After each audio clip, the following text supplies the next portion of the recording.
Hello and welcome to the October 13th, 2024 episode of Nick's News. I am your host, Nick. We are brought to you by Some Budget Studios. That's right, I've started to put some money into this little pet project of mine, and it is going swimmingly.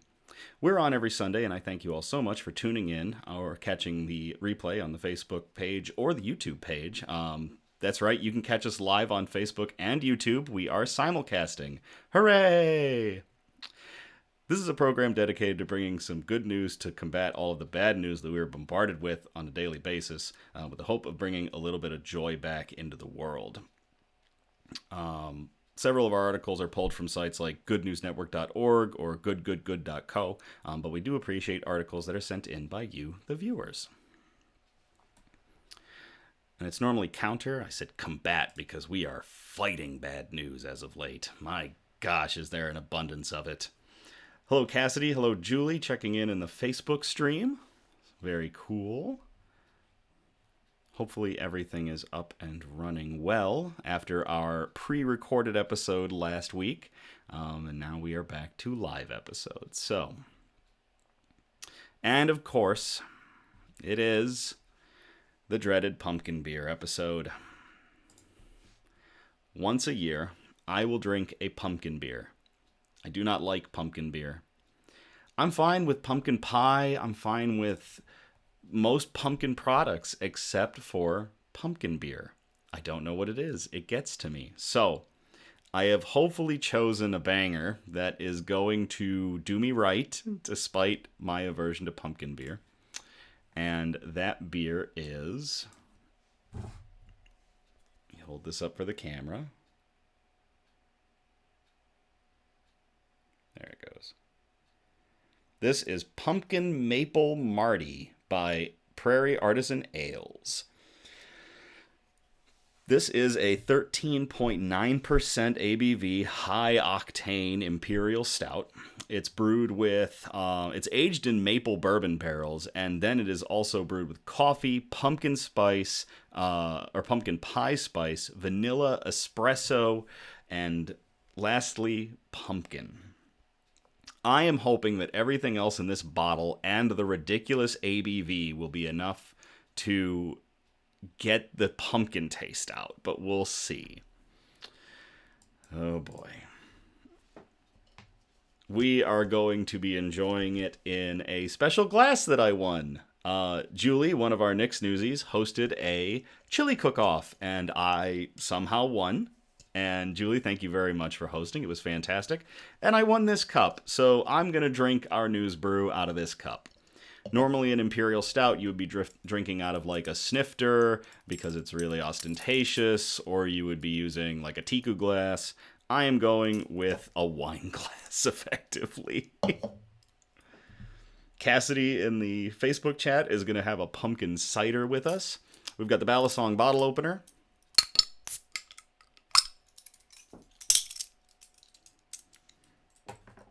The theatrics of a 5-minute pour into a wine glass.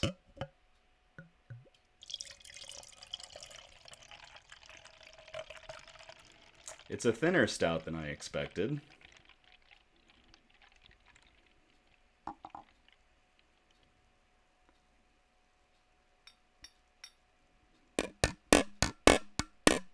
Get every last drop out.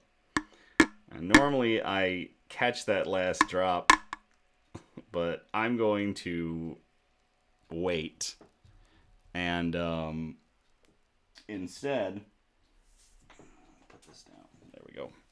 I will sip this with the shout outs, and we'll get our first taste of this nightmare. So, Julie in the chat, Facebook chat, saying, "Shall we take a bet on if I survive? If you've caught the pumpkin beer short, I might not."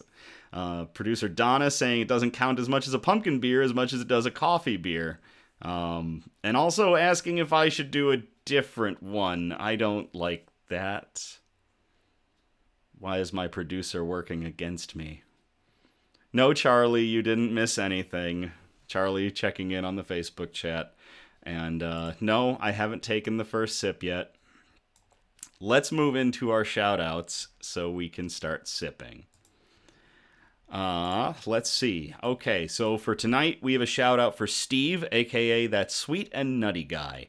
Steve says, I really focus on making great treats for everyone, whether it's full sugar to no sugar added options. I just want people to be able to enjoy food with simplicity. If you are in the Kentwood, Michigan area and are looking for amazing treats and candied nuts, you can get in contact with him through his Facebook page or his email. Those will be in the description. So, here we go. If I could do a drum roll, I would. To the sweet and nutty guy. Cheers. And thank you to Julie for helping. Oh. Oh, I smelled it. Oh. All right, here goes. Oh. I'm not faking. It's just hitting me. It's hitting me. Producer Don is yelling at me to quit stalling. All right, here we go. 3, 2, 1.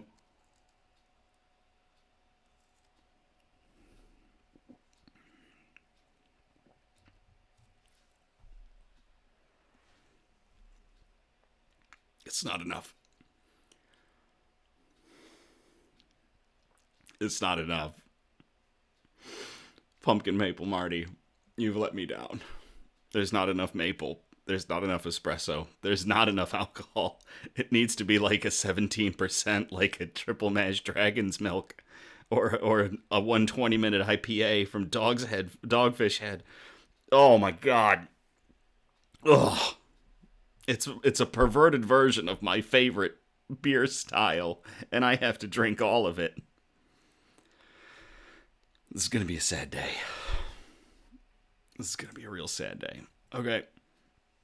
Next up is we've got 2 more shout outs. A happy birthday shout out to our longtime Nick's Newsie, Will. Will is enjoying his birthday. It was just a few days ago, so I hope it was a good one, my good friend. To you, Will, cheers.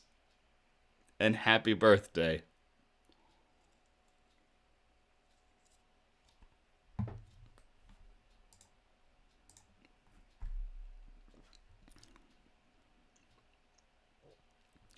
The Facebook chat is laughing at me and my pain. Good to see where your allegiances lie, Facebook chat.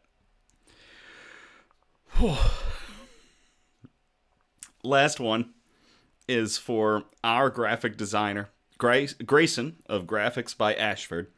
They've hit a career milestone, earning an entry on IMDB for visual effects. So Grayson, our graphic artist, landed an IMDB entry for visual effects, and I couldn't be happier for Grayson. So huge congrats to our artist supreme, Grayson.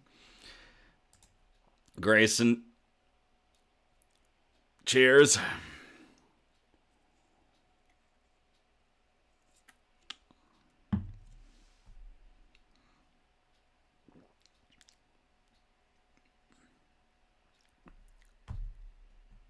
I should have grabbed like a bottle of strong liquor to go with this. I need to chase this beer with something tougher. My god. Oh, getting caught up in the chat. Oh. Tessa not laughing at you, laughing with you. Julie commenting, I'm turning so red, and they almost fell out of bed. Charlie, let the corruption flow through you. Heather, I think you are going to need more beer. I think I'm going to need good beer. Oh, gosh. So, Charlie, I have nothing to cleanse my palate. I have no chasers. I'm not going to pause the episode to go get any either. We're just going to do it live. I gotta turn the gain down slightly on the microphone. I noticed I was redlining a little hard. I chose poorly. Yeah, I did. All right, news quote. I hope you're all happy because this is a quote about it. Let us be grateful to people who make us happy. They are the charming gardeners who make our souls blossom. That is from Valentin Louis Georges Eugène Marcel Proust, a French novelist, literary critic, and essayist who wrote the monumental novel À la recherche du temps perdu, which in French translated in English as Remembrance of Things Past, and more recently as In Search of Lost Time. The pumpkin is staying with me. And again, that quote, I love that quote because you can't be happiness for people. I think I've said that before on Nick's News. You can't be happiness for anybody, but you can bring happiness. You can do your best to bring happiness. And by that, let us be grateful to people who make us happy. They are the charming gardeners who make our souls blossom. So, to Valentin Louis Georges Eugène Marcel Proust, thank you. Cheers.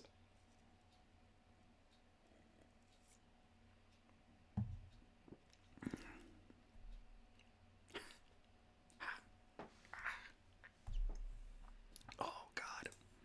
I gotta get through 6 articles of that. Okay. What's wrong with the beer? Matt Howes speaking up in the chat. Matt, what's wrong with the beer is that it's pumpkin beer. And the artificial pumpkin flavor that goes into pumpkin beer just punches me in the brain, in the throat, in my soul. And it is assaulting me over and over again. And I can't take it. Oh, people laughing. Charlie saying they can see my soul cringe with each sip. Okay. Bug update. The bugs are very happy and very content. And didn't seem like they missed me in the slightest when I was out of town. Elmira has excavated more dirt from the depths of their tank. And she buried her water dish twice as soon as I got back. Once while I was gone, and another time, just today, she finished burying it again. I had to unbury it, so she's a little excavator. Ripley showed off some unique hunting techniques that made me think I was subject to a home invasion. Twice this past week, but finally during a D&D game I was in, I managed to see exactly what Ripley was doing. They basically start tapping very quickly on the wall, one of the walls of their enclosure. I thought someone was breaking into my home. It was so loud. And this happened like 2 nights since I got back. And then on Friday, finally, I saw it. So now I just closed the door to the study. And I hope Ripley doesn't break out. So, yeah. I'm continuing to learn astounding things, the bugs that I care for. And on Tuesday, there will be another episode of, or another posting of Nick's Flora and Fauna, where we will see another one of my bugs.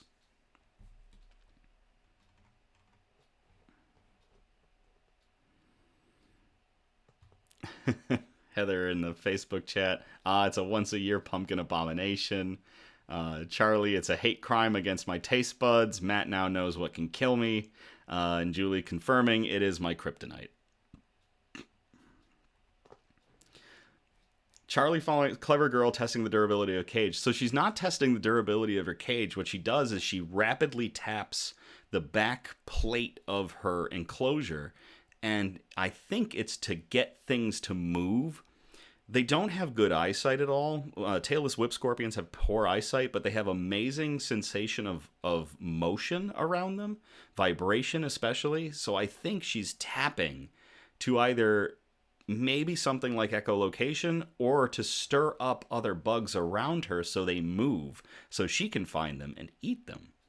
If the latter is the case, then it's a really cool hunting strategy, and it also tells me when she's hungry, which will be really nice and helpful because it's really hard to tell with these bugs how often they need to eat because they don't show it as well as like mantises do. So, all right. She's stirring the pot from Charlie. Yep. if I could get a video of it, if I could set up like a GoPro or a live stream of her, I'd have to do it with an IR camera because the room is completely dark at night. Matt saying maybe she's just into punk. Yeah. All right. Let's get to our good news. Our broadcast is broken up into 4 major categories, and those categories are science and technology, health and medicine, flora and fauna, aka plants and animals, and wholesome notes, the really nice feely articles that we like to end on. So we are going to start in category 1, science and technology. I called this one Desalinate to the Beat of the Sun.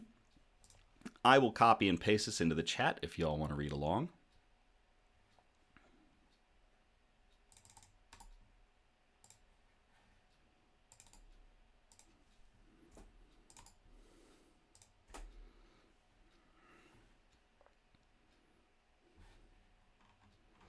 MIT's new battery-free solar desalination system dances with the sun's rhythm. This was posted on October 8th, 2024 to Interesting Engineering by Gijo Malail. Yeah. Researchers have created a novel desalination system that runs with the rhythms of the sun. The MIT team's solar-powered device adjusts desalination speed to match sunlight variations, increasing output as sunshine intensifies and reducing it during cloudy moments. According to the team, the design efficiently maximizes solar energy use to produce large amounts of clean water throughout the day.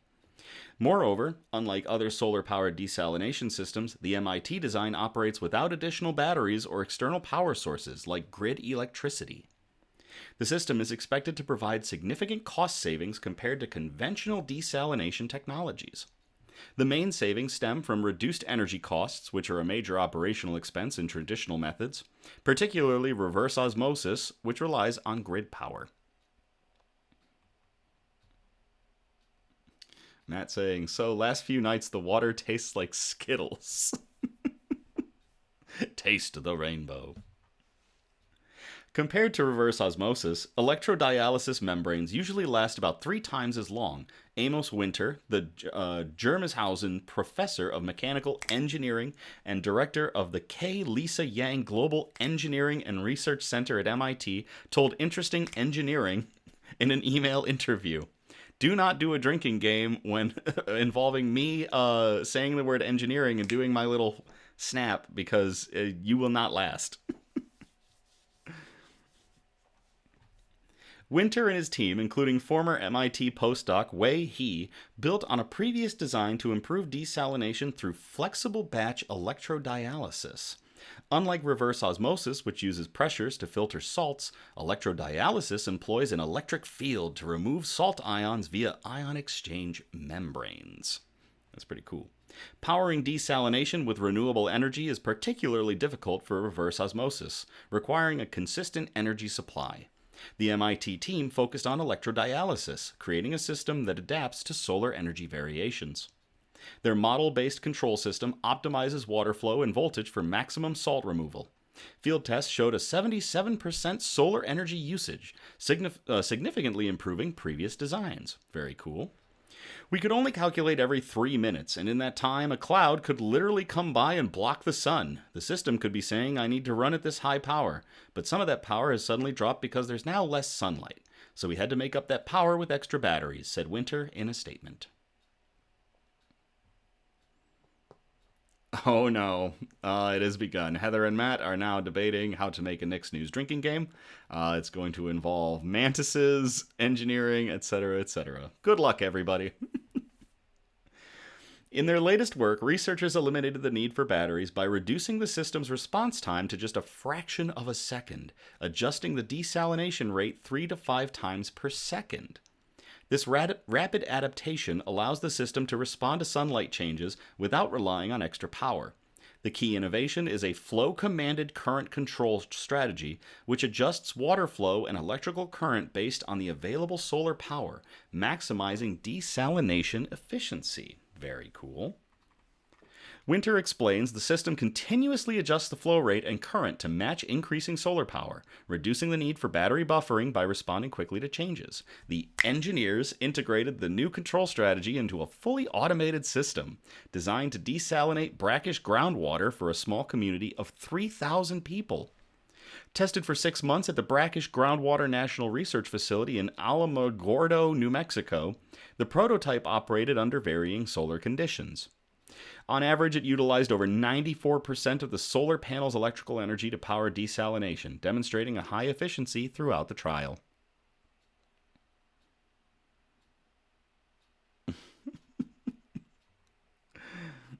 Julie throwing in, don't forget the obligatory cat article for the drinking game. Compared to how you would traditionally design a solar decel system, we cut our required battery capacity by almost 100%, said Winter. Researchers say that while the technology could potentially be adapted for seawater desalination, it would not provide the same energy benefits as with brackish water. Below about 5,000 parts per million, total dissolved salt electrodialysis requires less energy. For typical brackish water, around 2,500 parts per million, electrodialysis requires about half the specific energy of, what's RO again? Oh my gosh. Reverse osmosis. There it is. Winter told IE. Regions with prevalent brackish groundwater are ideal candidates for this technology. More than half of the global population lives over 100 kilometers from the coast, making seawater desalination impractical.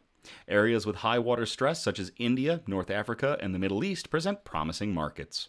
The team's latest controller improves response time to further the system's response time or energy efficiency, minimizing the need for energy buffering during fluctuations. That is really cool.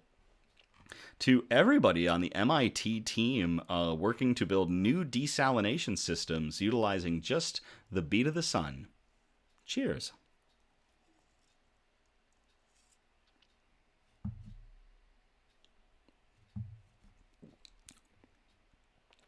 You know the part of the end of Nick's news where I just start to finish my beer? I'm dreading that. Oh. Hi, Blake. Blake has joined the Facebook chat.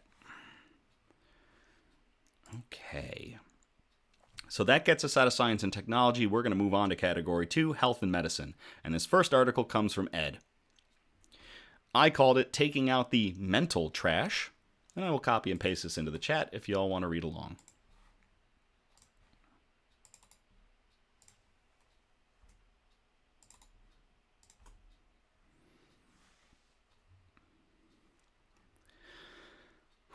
Brain's waste clearance pathways revealed for the first time. This article comes to us from ohsu.edu. It was posted on October 7th of 2024 by Eric Robinson.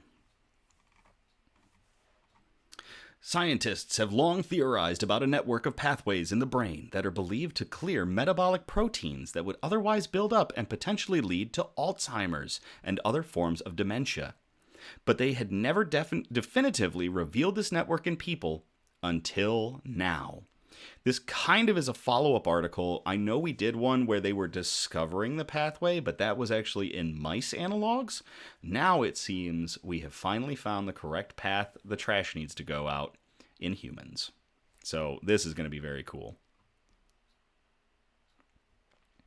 A new study involving 5 patients undergoing brain surgery at Oregon Health and Science University provides imaging of this network of perivascular spaces, fluid-filled structures along arteries and veins within the brain for the first time.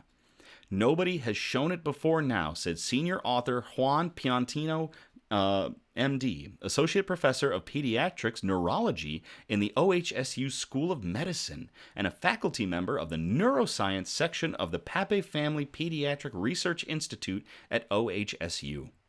I was always skeptical about it myself, and there are still a lot of skeptics out there who still don't believe it. That's what makes this finding so remarkable. The study combined the injection of an inert contrasting agent with a special type of magnetic resonance imaging to discern cerebrospinal fluid flowing along distinct pathways in the brain 12, 24, and 48 hours following a surgery. In definitively revealing the presence of an efficient waste clearance system within the human brain, the new study supports the promotion of lifestyle measures and medications already being developed to maintain and enhance it. This shows that cerebrospinal fluid doesn't just get into the brain randomly, as if you put a sponge in a bucket of water, Piantino said. It goes through these channels. More than a decade ago, scientists at the University of Rochester first proposed the existence of a network of waste clearance pathways in the brain akin to the body's lymphatic system, which is part of your immune system. Those researchers confirmed it with real-time imaging of the brains of living mice. Due to its dependence on glial cells in the brain, they coined the term glymphatic system to describe it. However, scientists had yet to confirm the existence of the glymphatic system through imaging in people. The new study examined 5 OHSU patients who underwent neurosurgery to remove tumors in their brains between 2020 and 2023. In each case, the patients consented to having a gadolinium-based inert contrasting agent injected through a lumbar drain used as part of a normal surgical procedure for tumor removal. The tracer would be carried with cerebrospinal fluid into the brain. Afterward, each patient underwent magnetic resonance imaging, or an MRI, at different time points to trace the spread of the cerebrospinal fluid. Rather than diffusing uniformly through brain tissue, the images revealed fluid moving along pathways, through perivascular spaces in clearly defined channels. Researchers documented the findings with a specific kind of MRI known as a fluid attenuated inversion recovery, or FLAIR. This type of imaging is sometimes used following the removal of tumors in the brain. As it turns out, it also revealed the gadolinium tracer in the brain, whereas the standard MRI sequences do not. That was the key, Piantino said. You can actually see dark perivascular spaces in the brain turn bright, said co-lead author Aaron Yamamoto, MD, a resident in neurological surgery in the OHSU School of Medicine. It was quite similar to the imaging the Rochester group showed in mice. Scientists believe this network of pathways effectively flushes the brain of metabolic waste generated by its energy-intensive work, aka piloting our meat suit. Wastes include proteins such as amyloid and tau, which I know we've talked about amyloid plaques before, which have been shown to form clumps and tangles in brain images of patients with Alzheimer's disease. Emerging research suggests medications that may be useful, but much of the focus around the glymphatic system has revolved around lifestyle-based measures to improve the quality of sleep. That's right, we need to sleep. Such as maintaining a regular sleep schedule, establishing a relaxing routine, and avoiding screens in the bedroom before bed. Especially at night during deep sleep, researchers believe a well-functioning glymphatic system efficiently carries waste proteins towards veins exiting the brain. People thought these perivascular spaces were important, but it had never been proved, Piantino said. Now it has. The authors credited the late Justin Cetas, MD, PhD, who initiated the study as an OHSU neurosurgeon before leaving the university to become chair of neurological surgery at his alma mater, the University of Arizona Health Science Center in Tucson. He died in a motorcycle accident in 2022. That is sad at the end, but still very cool that we have found the pathways in which our brain uses to clear out the trash. So to Ed for sending in that article, and for everybody at OHSU with this study and its possibilities in improving the glymphatic system and one day getting rid of diseases like Alzheimer's. Cheers.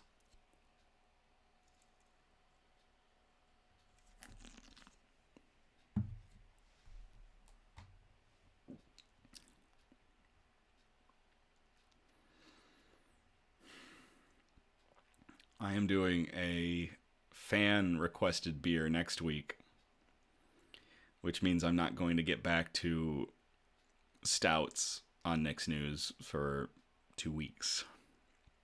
Like good stouts, not this thing. Not this monstrosity. Sadness. Oh, gosh. My soul. Pray for me. All right. Our next one is a title that we use for a specific type of article. We've got a couple of set titles that I use. This one is a fan favorite, Cancer. Fuck cancer. And I will copy and paste this in the chat if y'all want to read along. Producer Donna, I am not being a drama llama. This beer is destroying me.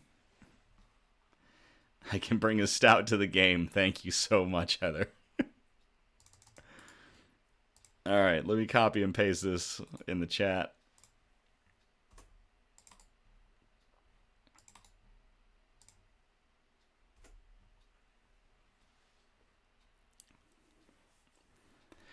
Amazing trial shows drug combination stops lung cancer advancing for longer.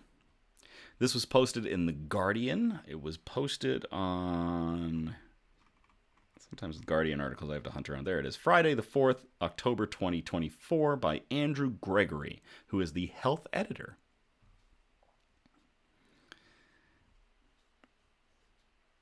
Julie, why would I do that? Folks are being nice, and then all of a sudden Julie has to throw in 2 drinks for fuck cancer? Come on, Julie. You're going to hurt me.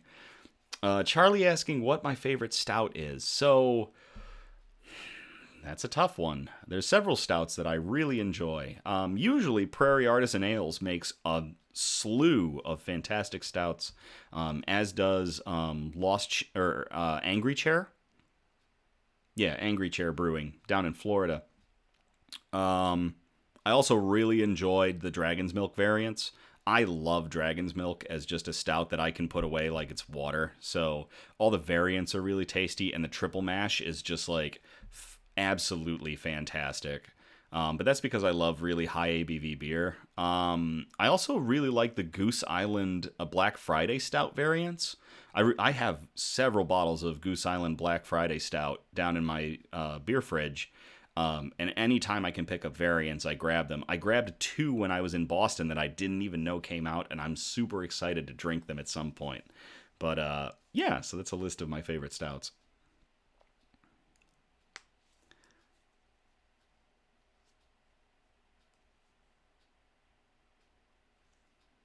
I mean, it'll make the abomination go way faster. All right, let's get into the article. Amazing trial shows drug combination stops lung cancer advancing for longer. Doctors are hailing amazing trial results that show a new drug combination stopped lung cancer advancing for more than 40% longer than the standard treatment.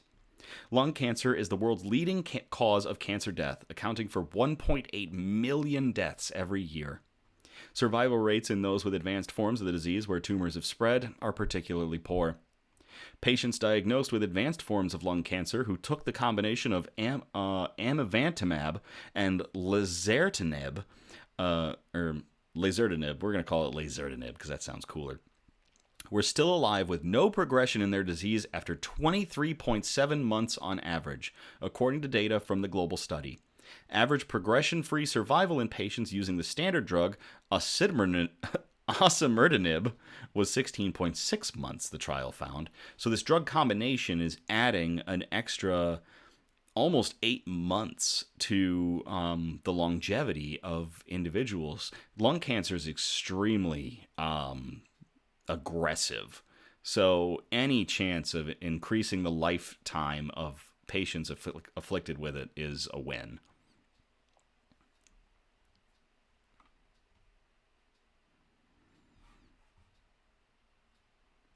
Folks talking about the drinking game, Angry Chair Brewing,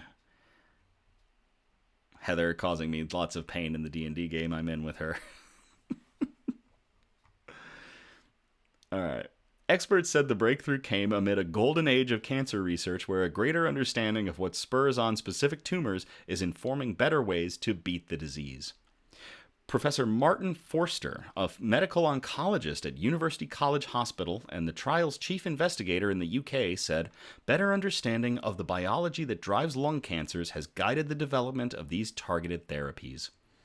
It's amazing to see this new combination shows longer cancer control than osimertinib, which was itself a breakthrough treatment only a few years ago. In the Phase 3 trial, 1,074 patients were recruited between 2020 and 2022. from countries including the UK, the US, Australia, France, Brazil, India, and China. Each had an advanced form of non-small cell lung cancer, NSCLC, the most common form of the disease.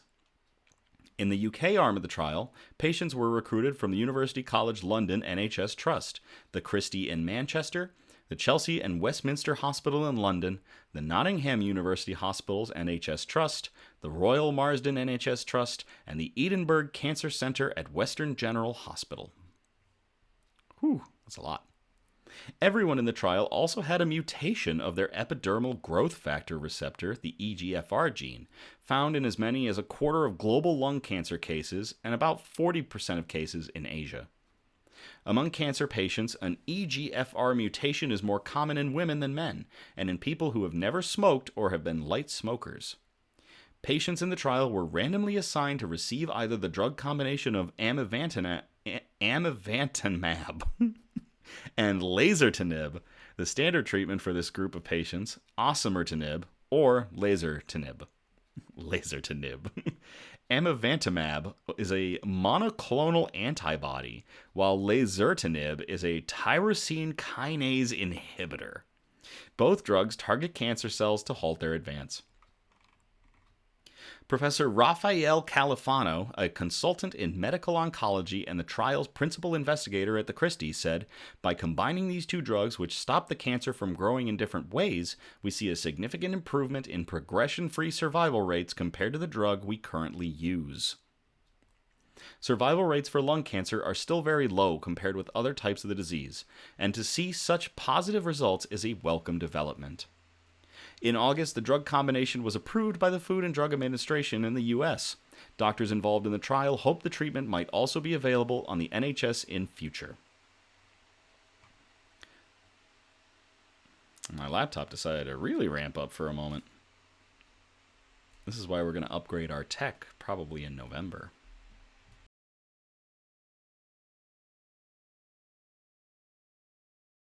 Uh-oh. Check 1, check 2. Did we lose audio? Did we lose video? Oh, did we lose video?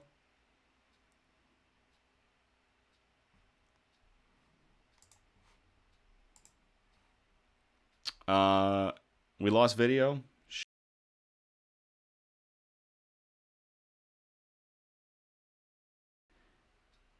It's stuck. It froze. Oh boy. How do I shake this out? Okay, let's hold up.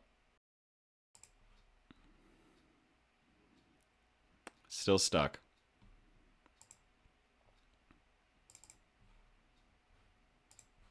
Come on, unstick. Seriously? Why did that happen? It blinked but didn't keep moving. At least my face is in a silly position. Shoot.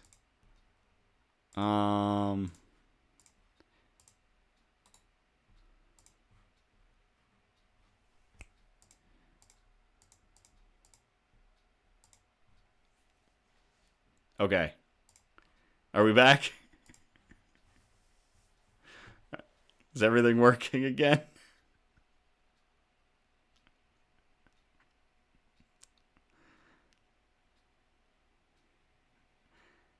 Hey, we're back. Okay.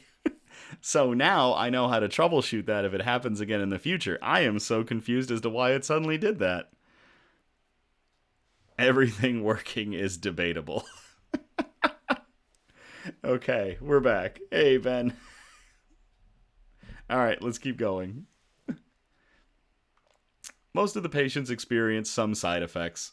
The most common types reported in the trial, which was funded by Janssen, were a rash, an infection, or a blood clot. Turn that down slightly. There we go. Doctors involved with the trial said the drug combination formed part of an emerging area of treatment called precision medicine. Is my mic still coming in good? Is the audio coming in good?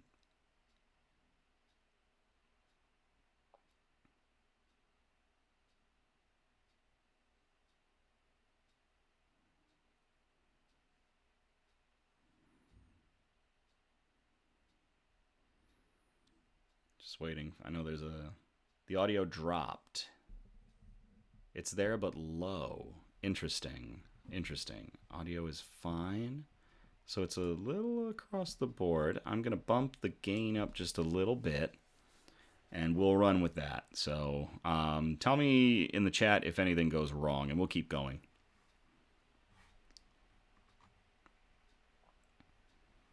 It's low or the input is not as hot. Okay, I'll bump things up a tiny bit. Cassidy's saying it's fine on her end. Check. We're hitting in the yellow, so that should be about good. Mona in the YouTube chat saying it's a little low, so we'll run it like this, and we'll see, so long as I'm not redlining it. And we'll keep going. Just let me know if there's any fluctuations. Thank you all very much for being so helpful with troubleshooting our live streams. All right, let's keep going. What was the last part I said? That's right. Most of the patients experienced some side effects. The most common types reported in the trial, which was funded by Janssen, were a rash, an infection, or a blood clot. I think it's actually redlining at times. There we go. Okay. Doctors involved with the trial said the drug... Okay, sounds good. Cool. Mona checking in said it's good there. Charlie in the Facebook chat saying it's good. All right, we're good then. Let's roll. Doctors involved with the trial said the drug combination formed part of an emerging area of treatment called precision medicine. Advances in precision medicine have led to new treatments tailored to specific characteristics of individuals, such as a person's genetic makeup or the genetic profile of a patient's tumor. Foster said this precision approach is improving outcomes for many more of our patients, as new drugs are being developed to exploit vulnerabilities being identified in increasing numbers of lung cancers. Paula Chadwick, the chief executive of the Roy Castle Lung Cancer Foundation, said, "Hope is rocket fuel for people with lung cancer. Each new breakthrough keeps that hope burning, even if it doesn't directly benefit an individual. While this potential new treatment would only be available to a select group of people within the lung cancer community, it demonstrates the ongoing progress in our fight against the disease. Improving treatment options, transforming care, and ultimately helping people live well with lung cancer for longer." Anna Kinsella, a research information manager at Cancer Research UK, described the results as good news, with those on the drug combination able to have more time with their loved ones. "We are in a golden age of cancer research, where a greater understanding of what drives specific cancers is informing new and better ways to beat the disease," Kinsella added. "Research like this helps more people to live longer, better lives, free from the fear of cancer." That is really cool. To everybody involved in this multi-country project of finding drug combinations to help people afflicted with lung cancer live longer, cheers.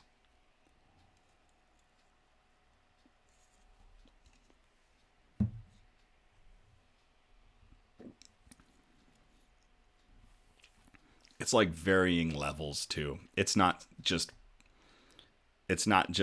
one level of pumpkin. Like, it's like some sips have been less and some sips have been more. My laptop doesn't even like this beer, and it doesn't have to drink it. Okay. Ugh. That gets us out of Category 2. We're going to move on to Category 3, Flora and Fauna, a.k.a. plants and animals. I called this first article in this category, "A Win for the Land Down Under." Matt might be onto something. The warmer it gets, the more pumpkin is released. It's possible. I will copy and paste this into the chat for y'all to read along.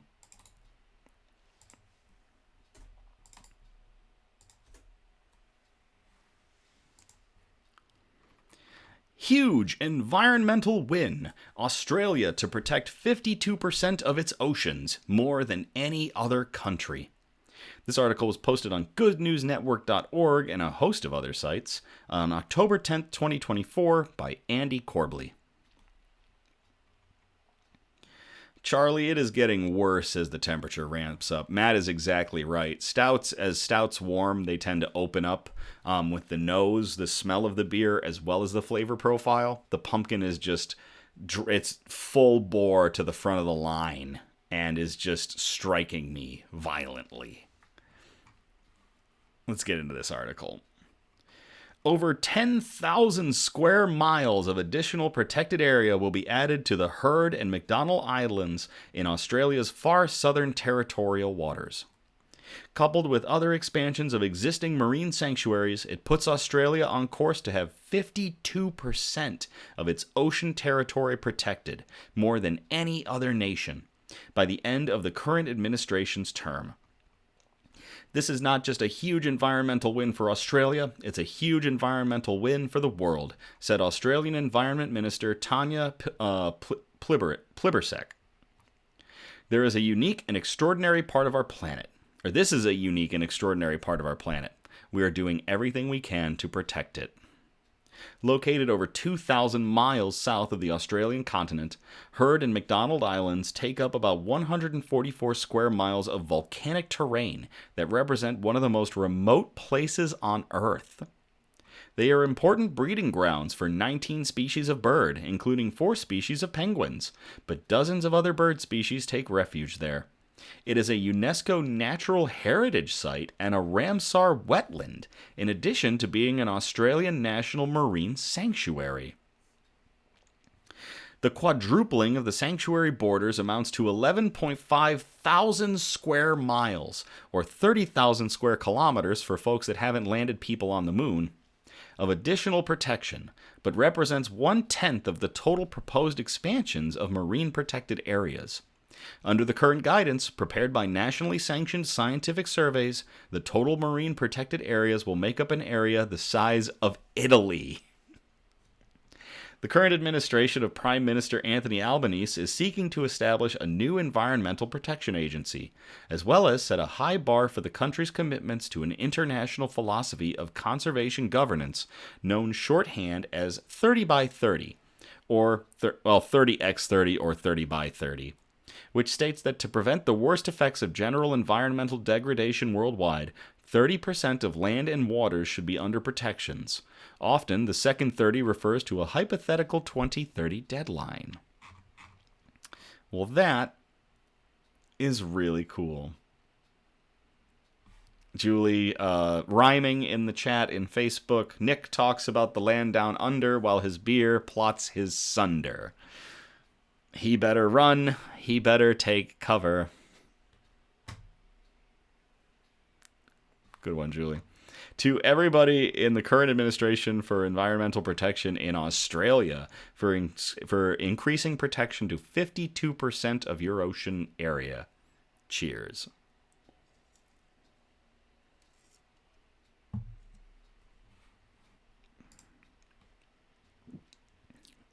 It's Black Death. Stouts don't punish me. This stout is punishing me. I had a stout in Texas years ago. It was called, see, my laptop is even getting hot and bothered by this beer in a bad way. I had a beer in Texas that was called Dio's Tears, named after the late Rodney James Dio of the band Dio. And it was a ghost pepper stout. And that was more enjoyable than this noxious nightmare. Ugh. Mona in the YouTube chat saying 30-30 sounds good to me. It sounds good to a lot of us, Mona. Benjamin saying upend the glass. Matt saying call it daddy. No, I refuse. I will beat this beer into submission. All right. I called this next one Those Damn Fish. Damn D-A-M. I will copy and paste this into the chat for you all to read along. There are several news articles on this one, on this situation. This, however, is more the press release version, and it's more informational. Mona saying, time to add some mead into the rotation. Well, Mona, I do like mead, so that's definitely a possibility that we could have a news brew as a mead. Again, I take submissions, so if y'all want to submit some potential news brew meads, by all means, you can email somebudgetstudios@gmail.com, or you can message us on the Nick's News Facebook page. Or I think you can message us through the new Nick's News Instagram I set up. check out that for posts that I don't normally do on the Facebook page, like sneak peeks at news brews. Klamath Dam removal comes to a close. And this is the press release by Ren Brownell of the KRRC. This one came out... When was this released again? October 2nd of 2024. Pinch and chug from Ben. Today, October 2nd, marks the complete removal of the 4 lower Klamath hydroelectric dams. Kiewit, the dam removal contractor hired by the Klamath River Renewal Corporation to complete the construction elements of the project, has finished all work in the river. Following the Coffer Dam breaches in the month of September, a portion of the Iron Gate Coffer Dam and a temporary river crossing at Copco No. 1 were left in place to provide access to the far side of the river in order to remove diversion infrastructure. With all the diversion infrastructure, temporary bridges, and dam materials now fully removed from the river, the dam removal portion of the Klamath River Renewal Project is now complete. Restoration and recovery of the river will continue for the coming years. So, you should do one of their ciders for Fox and Hen, or submit a Red Dragon mead. Boone's Farm in a paper bag. These suggestions, some of them are good and some of them are awful. So what's going on here is in Klamath River, California. The Klamath River has had a lot of problems because of 4 hydroelectric dams that were set up that weren't really doing a lot. And all of them have now been removed. And the before and after photos that you can find on certain articles of this one is crazy.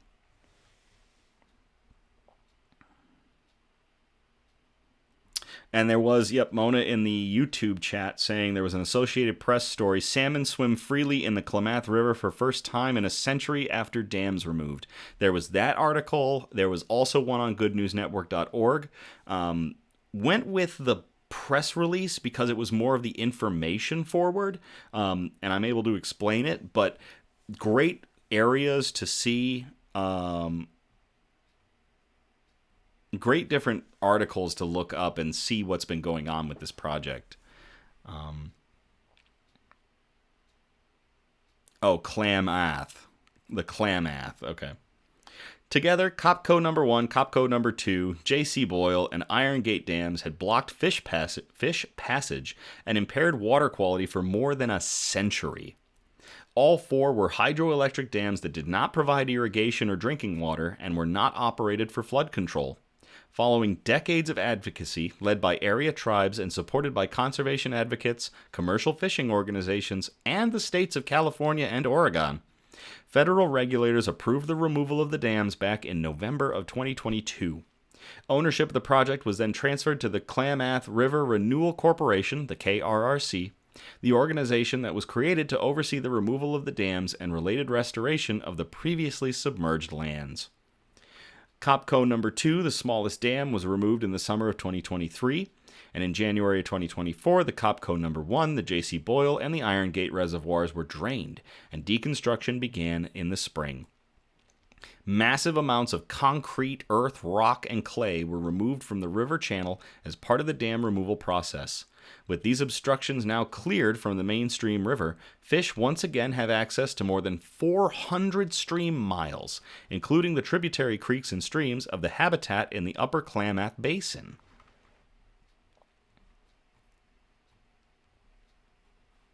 With the dam removal portion of the project now complete, work will continue for several years, restoring the 2,200 acres of formerly submerged lands. As the reservoirs drained in January, native seed mix was applied to the reservoir footprints. This initial round of seeding was intended to stabilize sediments and improve soil composition. This fall, restoration crews will turn their attention to amending soil conditions and will then perform another round of seeding and planting. Restoration crews will be on site until vegetation success meets predetermined performance metrics. Restoration work is likely to continue for at least the next several years. And you can see there is a link, klamathrenewal.org, where you can see their project and their progress. So, Yeah, pulling out these 4 old dams to give this new river life and allow fish 400 stream miles of territory that they've been denied for a century. To everybody at the KRRC with this project, cleaning up this river and getting it ready to basically live again. Cheers.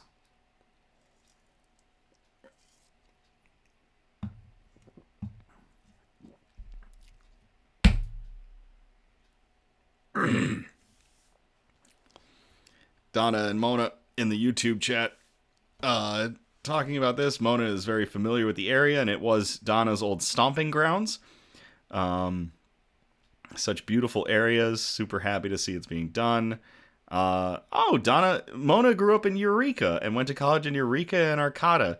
I was born in like Ferndale, or in that area. And around, that's really cool. A lot of folks from Cali. Good old Cali. Just throwing in my 2 cents. Eureka! Okay, we are going to get out of flora and fauna. We're going to move on to wholesome notes. Those really nice articles that we like to end on. We've got one very good one from Charlie. Thank you very much, Charlie, for sending in this article. We called this one Checking All the Boxes. And I'm going to copy and paste this into the chat if y'all want to read along.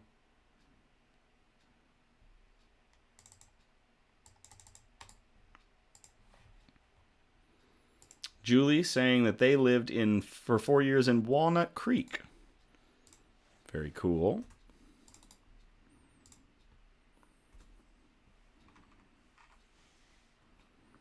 I'm going to have to ask my parents where we lived in California again, because I was born in Ferndale, but I don't remember if we lived in Ferndale. So I'll have to double check.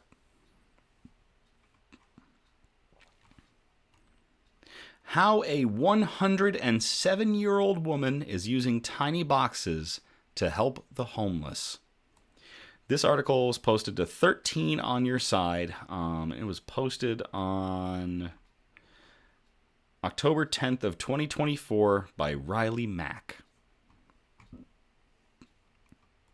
Solar-powered plastic daisy trinkets whir back and forth from their sunny spot on the windowsill.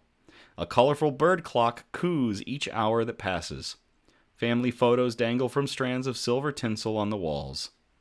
It takes years to fill a home with so much life. Maybe that's why Doris Smeckert's home has so much. Doris is 107 years old. She can't tell you the secret to making it to 107, though she does enjoy Cheetos. She doesn't have any advice for those younger than her, because she still feels like she's figuring it all out, and she couldn't even begin to explain why the Lord hasn't taken her yet. The only thing I know is I make boxes, and people seem to enjoy them, she said. Her room at the Green Acres of Allendale nursing home may be full of items she's collected, but her time, that she chooses to give away. She spends her days folding greeting cards into small gift boxes. Typically, a card from a loved one is appreciated, but gets one use before it's thrown away. Doris found her purpose in repurposing. Years ago, I learned how to do it, and I just love to make boxes, and so I make them and give them to anybody that wants them, said Doris. At her age, life can sometimes put her in a box. Doris, instead, thinks outside of it. While she's waiting for her breakfast to be delivered, she folds. Waiting for the dishes to be picked up, she cuts. Waiting for an afternoon doctor visit, she glues. I just keep going, she laughed. Some people like to put jewelry in them. Some could be for gift boxes, with a little gift of some kind. Little gifts that have created quite a ripple effect. Ripple Effect started out as a resale shop in Allendale, Michigan, just to raise money for local and global missions, said Heather Devereaux, executive director. Ripple Effect is a thrift store on Lake Michigan Drive that takes in donations from the community, then uses their sales to support other charities. Doris decided that one day she just wanted to give her boxes to us so that we could start raising money for the programs that we have, said Heather, pointing to the shelf where Doris's boxes are displayed. They're only 99 cents, but those little things add up. They add up to big things. The proceeds from the boxes go toward Bridget's House. It's a nonprofit that supports women and their children experiencing housing instability. They have been flying off the shelves, literally, Heather smiled. Doris sold 10 on the first day they were for sale. Her daughter-in-law, Teresa, has to replenish the store sometimes multiple times a week to keep up with demand. Why do I do it? Just because I like to, and people seem to enjoy it. That's important, said Doris. Hi, Riven, in the YouTube chat. I think it's pronounced Riven. Might be pronounced Riven. Mona in the YouTube chat, what beautiful little boxes and a great idea for reusing greeting cards, which can be so beautiful but single use, then stored in a drawer. I have a few in this drawer, in this front drawer in my desk, especially ones from my grandmother's, so I keep those close.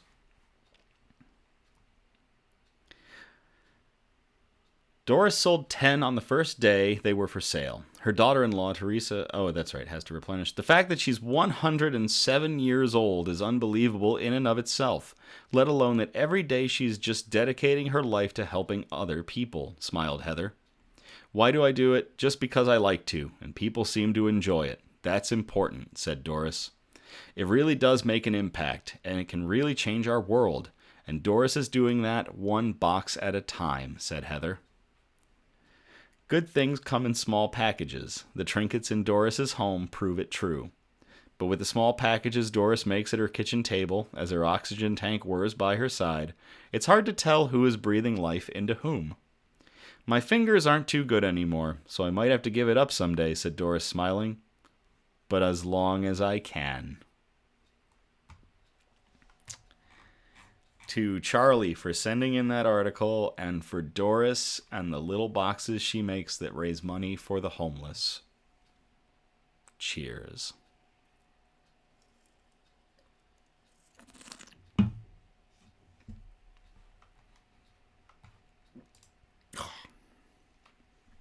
Okay.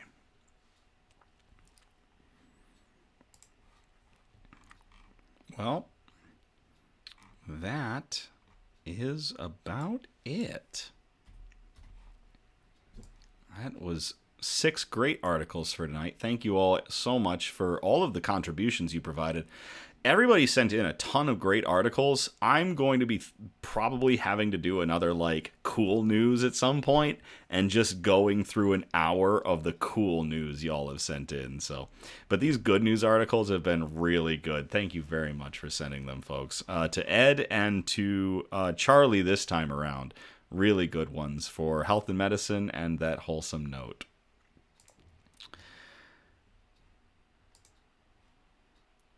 Oh, Mona, the look on my face when I drink this beer.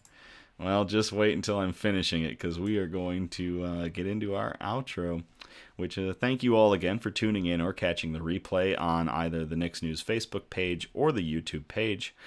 We're live every Sunday. Our next episode will be on October 20th of 2024. I encourage participation, so if you feel inclined, you can message us and post suggestions for news brews, for shout-outs, for news quotes, and especially good news articles that you find that we can present on future episodes. If possible, I do appreciate a variety of articles that are sent in across our categories, and those categories, again, are science and technology, health and medicine, flora and fauna, aka plants and animals, and the wholesome notes, the really nice ones that we like to end on. Feel free to subscribe or comment on Facebook and YouTube.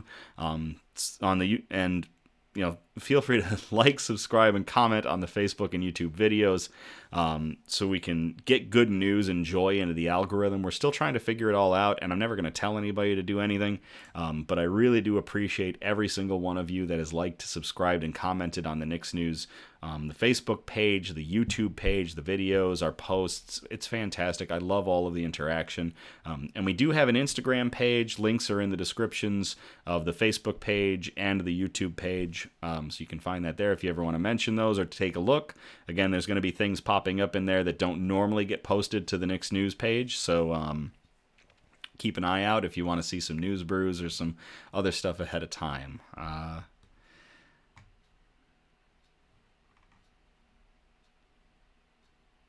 Mona, this has been looking for more positive articles, a nice change from the usual news. Mona, that's what I like to bring, is just something different than the bad news we're bombarded with. Just some good news. So, with that, as always, thank you again. I love you all. Have a great night, and I will play us out.